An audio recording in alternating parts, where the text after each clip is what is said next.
Let's catch up with the Daily Telegraph's Tim Blair, who joins us from Victoria. Good to talk to you, Tim. We've got to go to our old mate Greta Thunberg. She can't stay out of the news. But yeah, if you have a look at her and what some of the other climate activists have done in Venice, they decided to make the Grand Canal green. Now, she's been banned from Venice because of this stunt. Wouldn't it have been better to put her in the prison there, or like take her through the Bridge of Sighs and lock her up so she could just look out at the green waters of the canals? It's just sad, isn't it, Chris? I mean, she was such a big deal a few years ago, and then it she got a bit derailed after not graduating from school, and she had that whole sort of career shift to being an anti-Israel activist. And now she's trying to just get that first act back again, you know, the whole climate thing.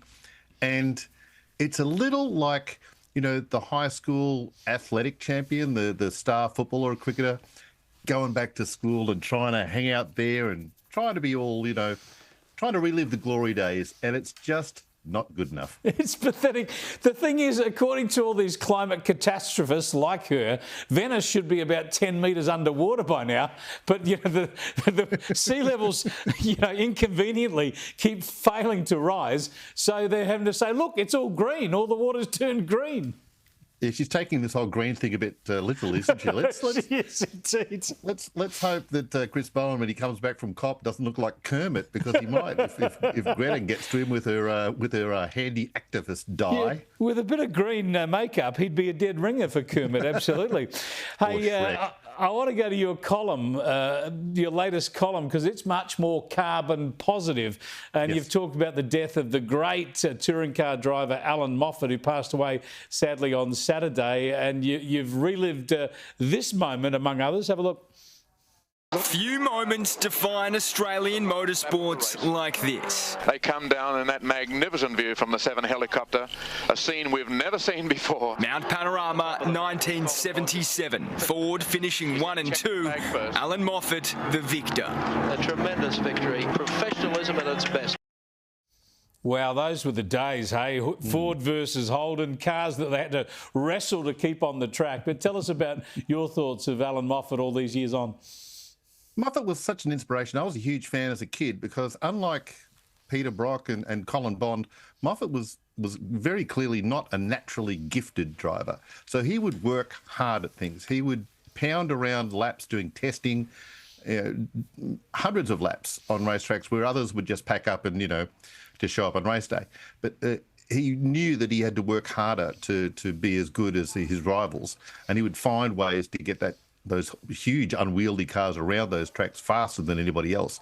Incredibly professional, as I think it was the late Mike Raymond speaking in that commentary, and just a guy from an era when motor racing, Bathurst and so on were very much the equals of top-level football and cricket and rugby league, and sure, it was very much a different era. It wasn't. I wasn't even a petrol head. I'm still not really much of a petrol head, but I was absolutely on the Holden side.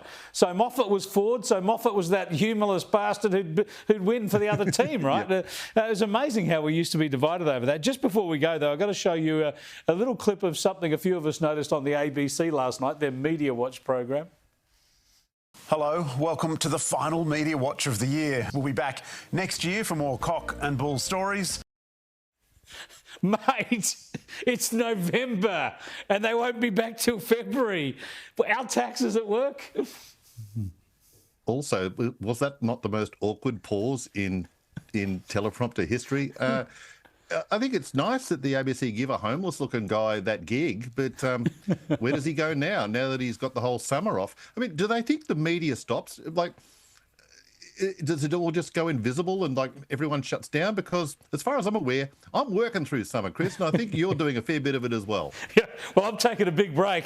I'm taking 5 weeks, and I'm feeling guilty about that. The ABC's going to do me by 3 or 4 weeks at least.